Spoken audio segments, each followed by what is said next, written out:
Em 2012, durante uma maratona na Espanha, Fernandes Anaya surpreendeu o público.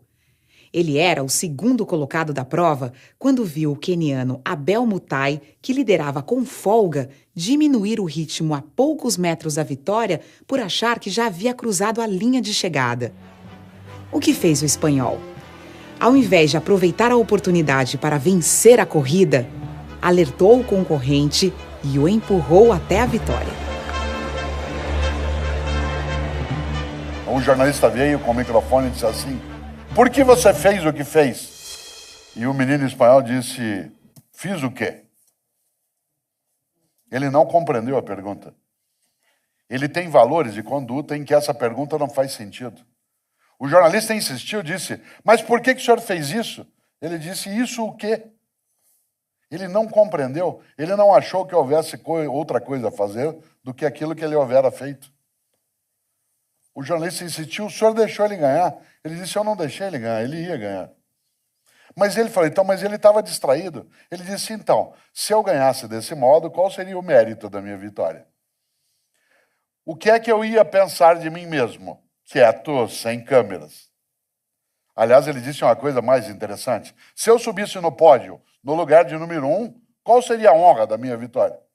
Qual seria a dignidade do meu sucesso?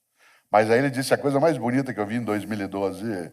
Ele disse: se eu fizesse isso, o que eu ia falar para minha mãe? Sabe por quê? Porque a mãe é o último reduto que você não quer envergonhar. Seja sua mãe quem for ou quem foi, se aquela pessoa que te deu a luz, isto é, que te trouxe ao mundo, se ela ficar com vergonha de ter te parido, é porque você não presta. Não presta para quê? Para conviver, para estar junto, para ser gestor público ou privado, para ser professor, para ser marido ou esposa, para ser amigo ou amiga. A mãe é o último reduto.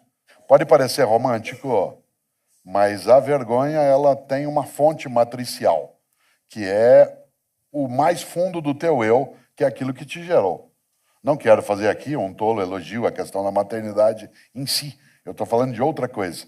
Aquilo que você não quer envergonhar. Immanuel Kant, grande filósofo alemão do século XVIII, tem uma frase que é estupenda. Ele dizia, e esse é um princípio que vale para qualquer lugar, ele dizia: tudo que não puder contar como fez, não faça.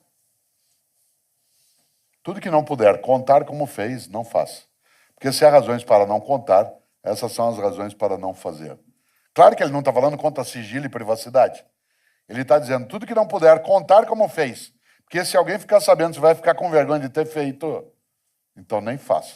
Nesta hora, eu citei várias vezes algumas religiões. Me lembro, talvez, daquela que para mim é a mais forte expressão ética que já vi, que aparece numa das cartas do apóstolo Paulo dos cristãos. Está lá no capítulo 6, versículo 12. O apóstolo dos cristãos escreveu: tudo me é lícito, mas nem tudo me convém.